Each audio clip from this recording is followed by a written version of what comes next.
All right, we're good.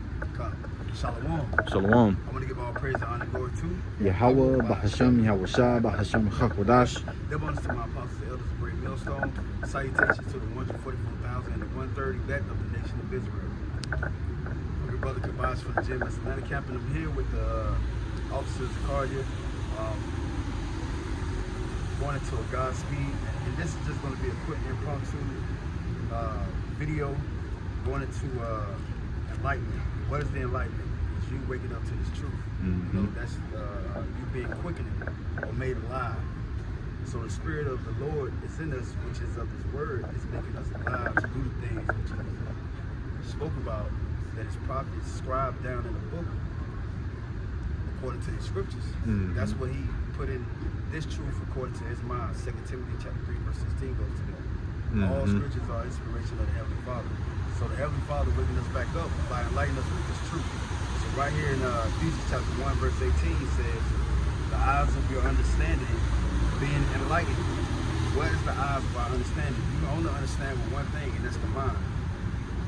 That eye is figuratively speaking, because it is like an all-seeing eye.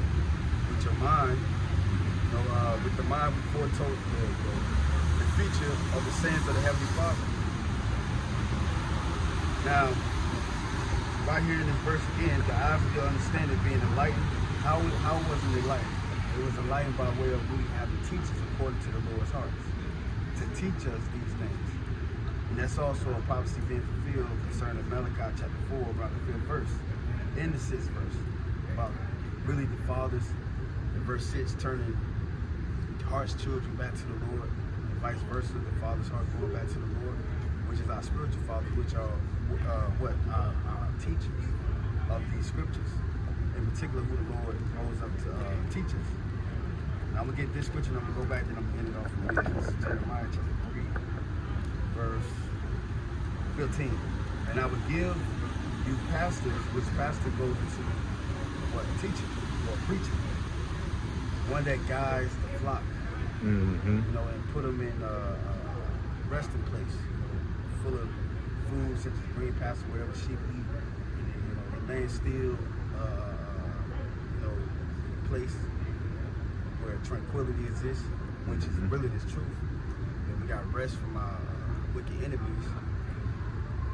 So, right here in Jeremiah chapter 3, verse 15, the Lord has gave us pastors according to His heart.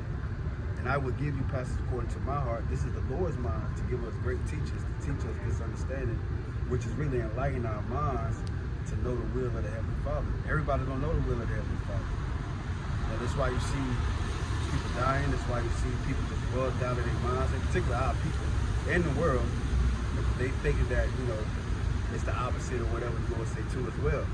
But like it says in Romans chapter 3, verse 3, you know, the unbelief of the faith of those that are not in the known of the truth, first started with Israel, they're going to be destroyed. That's what the Lord said about those people. But like I said, going back to the teaching that taught us the truth, the Lord purposely set up men to teach us and enlighten us with this truth. Knowing who you are, according to your tribes, knowing who your Heavenly Father is that made heaven and earth, knowing, you know, the different elements of the scriptures pertaining to our history, pertaining to who we are individually. You know, it talks about the straight gate. Knowing the enemy. Knowing the enemy. First, dealing with yourself first, the spiritual warfare that we're in, along with this carnal. And also our outside enemies. Psalms 83 goes into that, about our enemies confederating against us. So it's so many elements in the story, or it's like in this Bible, which it is a story. Yeah, it is, yeah. Life, but, so many elements of learning in the scriptures.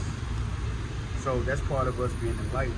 And us being enlightened is really the seal of the Heavenly Father. So right here it says that ye may know what is the hope of His calling.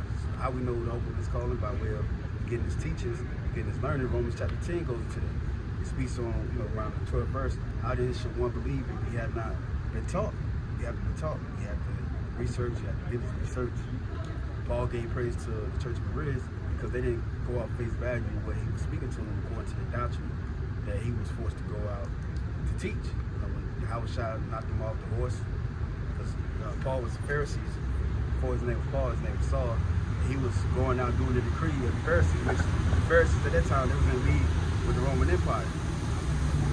But they was all about godly, gain of glory and substance in this world.